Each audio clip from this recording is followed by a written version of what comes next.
This is a tutorial on the residential lease or rental agreement. This is different than the car form lease agreement. If you want to see a car form tutorial, I will have a link in the description. This is a professional grade lease agreement that could also be used by a landlord or property management company. It's a simple form, and we'll go through it quickly and do a tutorial. So we'll start here by putting the date prepared in the top left. This is the date we're drafting the form, the name of the landlord, and I have some sample information here. I have Lenny landlord and Timmy tenant.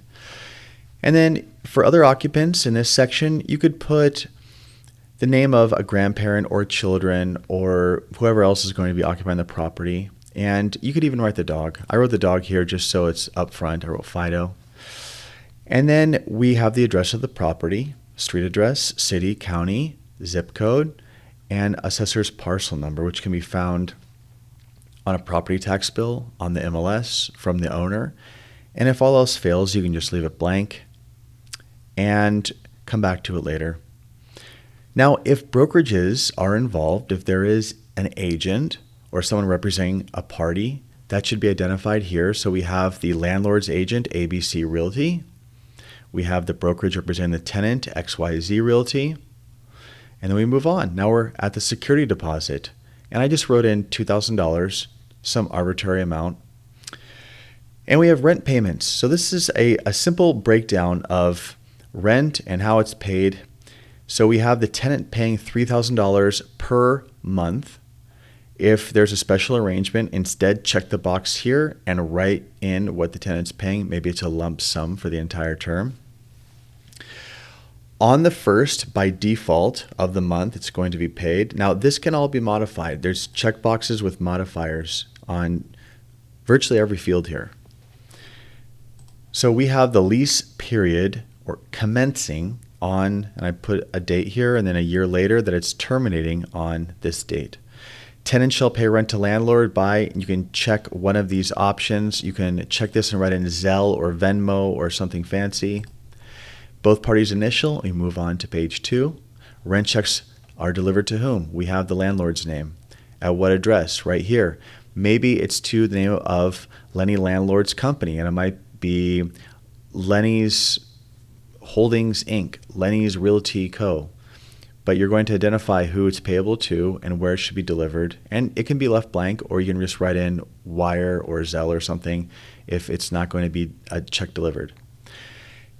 Now, by default, if rent isn't received within 5 days, there's a late fee. This can be changed. The number of days could be increased. The 10% fee can be modified. There's a $35 fee here if the check bounces. You can check these boxes and change any of these figures up here. Now, if there's something special about the lease that hasn't already been mentioned above, we can just write it on these auxiliary lines here. Now we have this summary of initial fees, which will effectively become a receipt for the cashier's check that the tenant should be delivering to move in. So we have the security deposit here, first month rent here. Now if there's prorated rent, you're going to write that number here. You've calculated a month rent divided by 30 times however many days you're prorating. You'll put those days here, the dates. Is there a pet deposit? Is there a key deposit or something else? You'll write that here and you'll total it out. This is the initial amount due from the tenant in order to take occupancy of the property and validate this agreement. For access, you'll check the box relating to keys or access and the quantity here. If it wasn't mentioned here, you can write it in there. This is a very user-friendly form. Parking, you can write garage. You can write, now if it's a condo, let's say, you could, and the spaces are numbered, you could put spaces 24 and 25, whatever you want to do to state clearly what the parking is, you'll write it here. Smoking is prohibited in the following areas. I wrote everywhere. You could even add additional terms. There's no smoking permitted, something to that effect. And this is more auxiliary space to add anything that wasn't already mentioned. Landlord and tenant's initial. Tenant shall pay for all utilities except blank. And now if the landlord is paying for something, it can be written here. So the landlord might be paying for landscaping or pool maintenance. You'll write it in here. Community restrictions.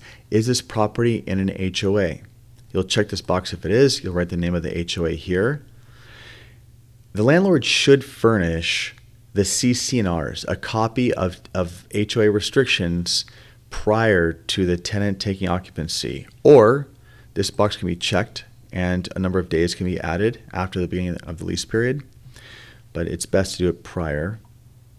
Pets, are there pets involved? Yes. And we can put the name of the pet and even the breed. Maybe we have our Fido the French Bulldog or something. We can write that right here.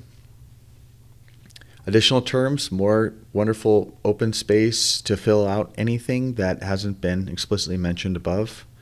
If this area is in a flood zone, you can check this box here. Both parties initial, we move on. Lots of standard advisory text and disclosures. Both parties initial. We continue on. Dispute resolution, the parties go to mediation if something goes wrong. More provisions, advisories, disclosures, both parties initial. Finally, one more space if there's something that needs to be added in the agreement. Tenant's going to fill out their information. Landlord's going to do the same. Both of them will sign. And on the final page, we have the agent information. So we have the brokerage, the agent's name, signatures by the agents, and that will conclude the form. Both parties initial at the very bottom, they are acknowledging the real estate brokerages that are involved. And that's it. That concludes the form. If you have any questions, please feel welcome to leave a comment or email. Thank you very much.